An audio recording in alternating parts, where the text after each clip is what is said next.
Welcome to Sales is Not a Dirty Word, the podcast that shows you how to convert 8 out of 10 sales conversations without acting like a douchebag. I'm your host, innovative sales coach, Aleasha Bahr, the creator of the Black Sheep Sales Method. Because if it's a fit, it's a fact, and there's no selling involved. If you're a service provider selling your own service and you're ready to sell differently than the mainstream status quo and win more sales without pressure, pitching, or pretending to be someone else, then this is for you. If you want to know more about how to customize your sales strategy and positioning so that it works immediately, then go to aleashabahr.com. This episode is with Madi Waggoner. She's a consultant helping entrepreneurs fire themselves from the day-to-day so they can focus on the work they love and take time away for vacation, parental leave, and sabbatical. She's also a black sheep in a way that feels very comfortable and familiar to me, and that is being direct and also seeing what other people are doing and saying, that doesn't work for me, and I'm not going to feel the pressure to have to do it that way, which is really unusual and I love to see. So welcome to the big show. Sales is not a dirty word. Thanks, Aleasha. I'm so glad to be here. So happy that you're here. And especially to talk about a topic that so many people have issues with, which is hiring people. I've had my own experiences with it, and it's a big obstacle to scaling. And I know most solopreneurs or small businesses also struggle with this. So what do you think is the reason that people struggle so much with this? There's so many factors to it. But the first one is that they don't think about how much time it should take to bring in a really good hire. Many people that I talk to, they've tried hiring on platforms like Upwork or similar, or they've just thrown up a post on LinkedIn and then they're not happy with the results. Or they have someone approach them or someone says, oh, hey, you should meet this person. They'd be a good fit for what you were talking about. And they say, okay, I'll hire this person and just do these kind of quick fixes. But the process actually takes a lot more time and there's a lot more steps to it if you want to bring in these really driven, engaging people who believe in your mission, who will hear you say something in a meeting and they'll run with it and come back to you and say, hey, I heard you mention this. I put together this quick doc. Can you just look over it and let me know what your thoughts are? And then I'll, go and execute on it. Like that's the kind of person that you get by following a structured process.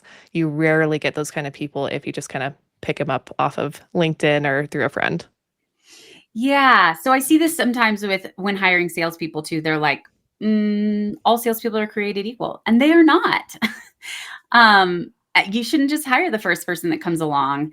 And when you're talking about a structured process, like, is it the quality of the questions that someone is asking who they're hiring, or is it test projects, or what is the structure look like when you have success, and how long on average does it take? Yeah. So I say that if you're doing it on top of your normal work, assume 4 to 6 weeks. And that's from like making sure that you're doing consistent steps every week. So the process covers a number of different things. So first of all, we have to get really clear on what you need to hire for. And a lot of people don't spend time sitting down and just even kind of brain dumping everything that they want to hand off. Or I have a exercise that I can share at the end, or and we can put it in the show notes if that's cool with you. But it walks through how to think about the types of tasks that you're currently doing. Do you like them? Are you good at them? Do you procrastinate on them? Are you just flat out not good at it? And it separates them out and it essentially creates your first job description. Now there's more work to it, but that's where you get clear on what you need. After that, we need to turn that into a job description that attracts candidates. And just throwing up a list is not going to attract people. No. And sometimes when I say like, hey, we need to talk about the benefits of working with you, a lot of people tend to get concerned because they're like, oh, I don't have anything like medical benefits. That's okay. You don't have to. You talk about the things like, for example, for us, we might say we're direct. And for me, like one thing that I really call out is I want to help you get to the next stage of your career. If that's with me, if that's somewhere else, like I'm going to work with you and understand what your goals are and help you get there. Shout out to Jody Org. She was one of my previous bosses and she was the one who set that example for me. So like you can call out those things. Are you remote? Are you flexible? Or do you want to have a collaborative culture? Are they going to be a part of building the culture? Those are the types of things that will help to attract the right people that are kind of like how you operate. And most people also don't focus on their vision. What is the why? Mhm. Like Simon Sinek talks about, focus on your why first. And if you don't pull that out, it's not going to attract the right people. So those are the very first things. And there's like 6 other steps outside of just those two that people tend to miss. Yeah. So 4 to 6 weeks is definitely longer than I think a lot of people were preparing themselves for. Um, I have seen the same thing in the job description, especially for salespeople. You want to make this sound really juicy. It's a marketing. Um, it's really a marketing content piece, as well as reflecting. I love that you're bringing up this stuff about the values that you hold in the company. I mean, I've never even thought about being direct as a benefit. But definitely the why behind the organization. You want people that are going to be aligned with that. What that 4 to 6 weeks, are they like interviewing lots of people? Because I'm sure people listening are like, but how much am I doing in this 4 to 6 weeks? Like, okay, putting Mhm. up a job description is not me taking time to interview 10 different candidates and stuff. Like, do you have a way for them to use less time in the process? Yeah, I mean, you definitely could. If I were to do it as quickly as possible, we'd get clear, write the job description day one, get it posted the next day. Part of the gap in the time here is just allowing the job description to be up and for people to see it and to collect applications. When you start getting applications, you can start processing them, going through them, and deciding who's moving forward and who's not. I tend to wait until we've had it up for about a week before I send any notifications as far as scheduling, because I like to evaluate candidates as a whole. I don't like to look at them individually because in some cases they're Hmm. going to be, I tend to do 10 first round interviews. So in some cases, there's going to be candidates who are better than others. And I want to compare them side by side and only move the top 10 forward. Mm. And then if we're doing about a week of time, if you really wanted to go fast, we could do the first round interviews that second week, and then if you really wanted to try and get it finished, you could do that first round interview and then second round interview the same week. So you could potentially do it in 2 weeks, but you'd have to be really tight on the process and be really prepared. And also you'd have to keep in mind that your candidates might not be available on those days if you're trying to move that fast. So that's the other thing is you have to consider the candidate experience, which a lot of people also don't consider how their hiring process comes across to the candidate. Mm. And that is a whole part of your branding and your marketing and how they look at your business. If you mess up through all this, people might just self-select out, and then you have people who are looking at your business negatively. That's not good for your branding. And even if you get people all the way through the process, if you handle the rejection poorly, they might look at your business poorly. And just a lot of people don't even consider that that's a factor in all of this. And so if you're going to hire really great people, you got to think about what it's like on their side too. That is an amazing point that I don't hear people say enough. I definitely hear candidates complain about the hiring process and how it makes them not want to work for a company because the communication is so slow or non existent. A lot of people won't even tell you when you haven't been accepted. You just never hear Yeah. back. And you might want that person in the future, or there Hmm. might, that it makes it's a lot like sales. The hiring process is really a sales process. It's selling someone who's really good on your company and buying into doing a really great job at your company. And so the way you're explaining that makes it clear that you don't want to burn prospects. So you don't want to burn candidates either. And Exactly. that's such a great point. Okay, so people are usually rushing it. They have a job description that sounds totally unsexy, and like nothing that anyone wants to be a part of. And then they hire the person. And what usually, I know that a lot of people don't set aside time to onboard someone or don't have an onboarding process of any kind because they sort of just want the person to figure it out. Um, that's especially true with salespeople. There's no other job where people are like, "Hey, see if you can do it, and if you can't, then you'll be fired. So good luck." You would not do that with other jobs, but I think that it's not that far off depending how small the company is. It's not that far off from the experience. So what do you see makes such a huge difference? Like have you seen a really great candidate come in and then fail completely because of bad onboarding? No, Okay. because not in my process anyway, because I include onboarding in the process. When I hire for clients, I walk them through this whole hiring process, and then we also do onboarding preparation as well. And like when I brought on my assistant this year, she said that this was the best onboarding that she'd ever been through. And it's because I'm just intentional. I think about the other person's experience. So a couple of things that I tend to cover is what are the top things that you want them to complete in the first week and the first month? We want to enable them, give them everything they need to do that because it's a quick win for them and it's a quick win for you. And most people don't even think about this and as from like the psychological standpoint. I know you had a guest on recently who was talking about the psychology side. Um, but like nobody thinks about that. So think about that, make it very clear. Start creating a list of things that you want them to take off. I use Asana, so we created a list of Asana tasks. And then as far as like documentation of training them how you think, this is for tasks and just in general of how you run your business, how you make decisions. I encourage people to use Loom. So let's say you were doing a task and you knew you wanted to hand it off to an assistant or someone else on your team 3 months down the road. Just record it when you're doing it today because you know you're doing it and just do some voiceover, share your thoughts, share why you're doing something, record it, drop that link, like label it. Don't just drop the link, use hyperlinks and put text in there about what it's for and just drop it in a document and just keep doing that. And if you have your starter list from the Clarity tool I mentioned earlier, then you know exactly what you need to create that documentation for. And you can kind of drip it over time versus having this big push right when you bring them on. So I did that for my assistant. When she started, I didn't really have to do a whole lot. I spent maybe an hour on her onboarding stuff because I'd already done most of it.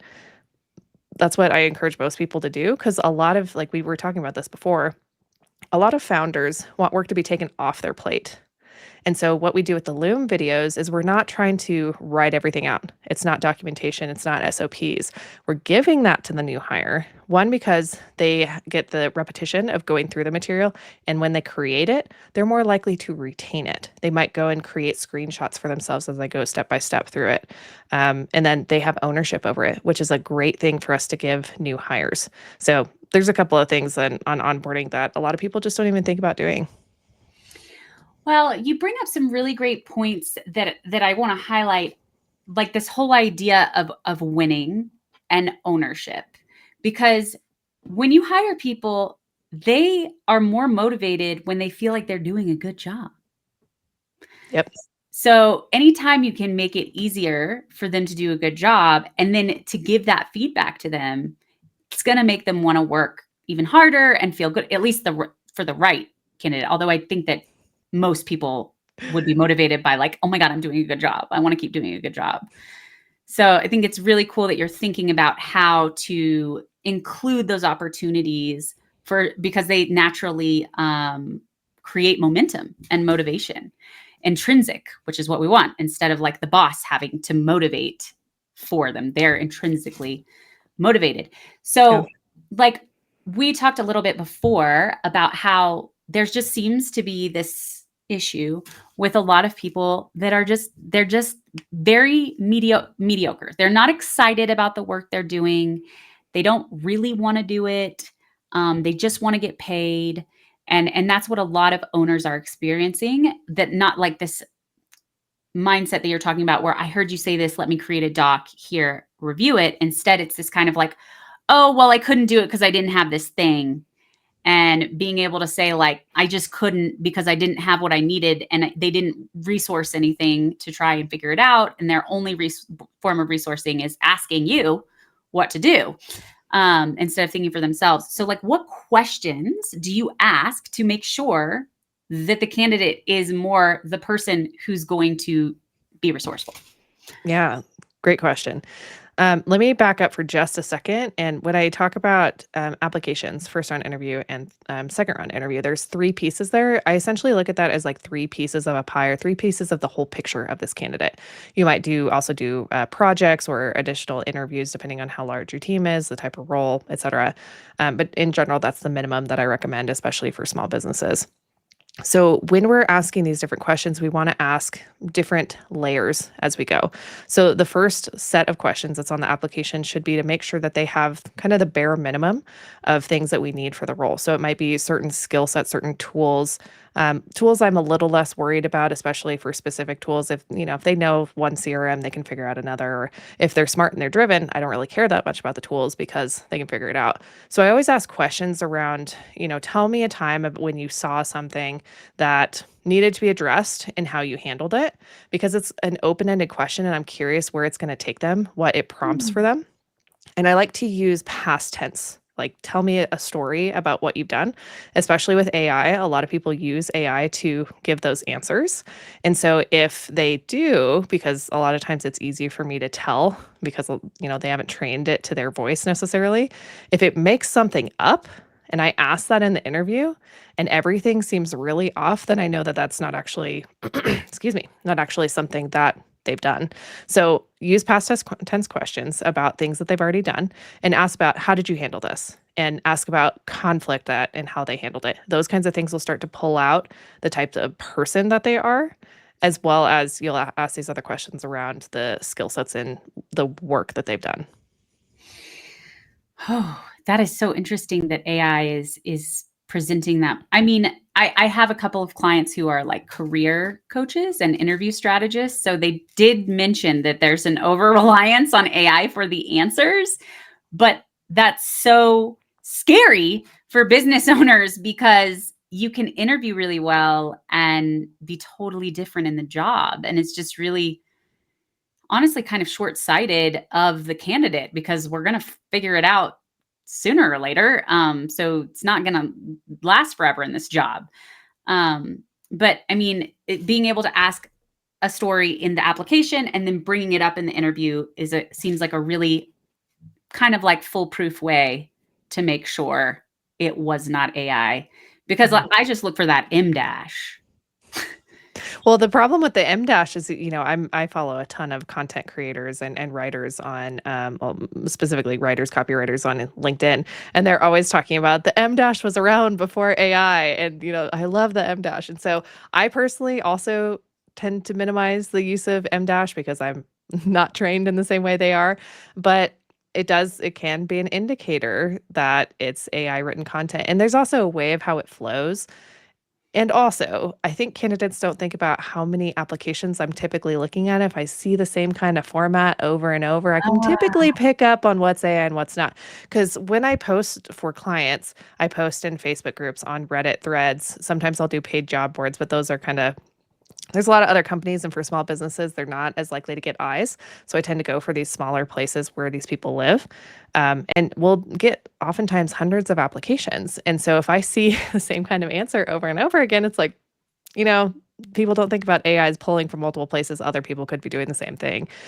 So yeah, just pay attention to what they say and make sure that there's enough long form in the application that you can kind of pull out their thoughts. And if people respond with one word answers when I ask a question, tell me a story, and they say one single word or a few words, nix the application because they didn't care enough to put in the effort. Absolutely. So whenever I interview sales candidates, I like to have videos in the application process. Mm-hmm. Do you ever do that? Because I know there are AI videos, but I don't think they're good yet to the point where I can tell that they're, you can always tell they're AI. I've seen some that are kind of scary good. So Really? that's a whole other conversation about AI. But I have typically done written because I want to evaluate them. Like I'll do video when we get to that point. I want to evaluate their written skills because working in remote environments, because that's mainly what I hire for, I want to understand how well they will communicate, how they'll organize their information. Are they taking the time to think about how this might present to me or how I might think through different ways of how they present it? If they're listing something out, are they writing in a bullet points? Because we were also talking about this before. When you hire someone, you want them to make it easy for you. And if they're not making it easy for me to understand their answer in the written format, then that's something I take into consideration as well. And again, I'm doing this over, a couple hundred candidates at minimum. So if I'm trying to get it down to 10, I'm looking for the very best who are making it clear that they know how to do this work, they know how to handle themselves, they're driven, they're interested in what we're doing, and they're going to make it easy for me to understand their answers. Yeah, I've heard of people before also having like a secret word that they need to mention in their app. Do you ever do that? I have, but I've had really great candidates who haven't mentioned it.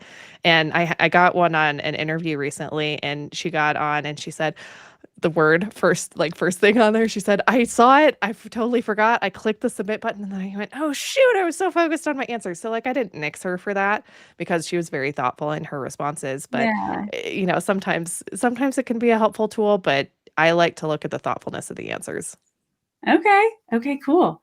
So I'm sure that the amount of time dedicated for onboarding varies depending on the position, but I mean, I love the reference of only an hour in the first week needed when you have all the Loom videos, and that's for an assistant position, which is great. Um, do you have any other estimates for like when should this person be flying? Like when should they be, not unsure of what they're doing anymore? Yeah. I mean, it depends on their experience. It depends on the complexity of whatever they're doing. If they're selling a complex product, they need to deeply understand. They might need to be talking to product. They might need to be talking to engineering. If it's a physical product, maybe like robotics or something, maybe they need to be on the floor seeing how they're working, how it works to be able to sell accurately, the longevity and the speed of the thing and what people feel like on the floor when they're using. I'm thinking about some robotics companies I know.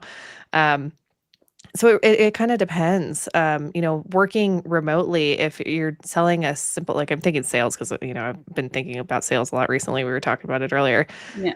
I like to use that as an example because they are going out and they are representing your business to people who don't know your business, or they might know it somewhat, but they are going to have detailed questions. Those type of people need to deeply understand the product and deeply understand the prospect and what their problems are so they can speak intelligently to it. A more junior salesperson is going to take more time to get up to speed than someone who has more experience, especially if they have experience in that industry. So you have to kind of weigh it. I mean, I like to say like 30 to 90 days is a good window to be able to have some wins. And you can always structure the wins.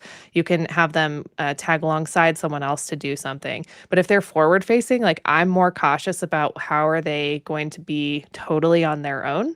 And, I reference that 1 hour session or to like put together her onboarding material. That's just before she started.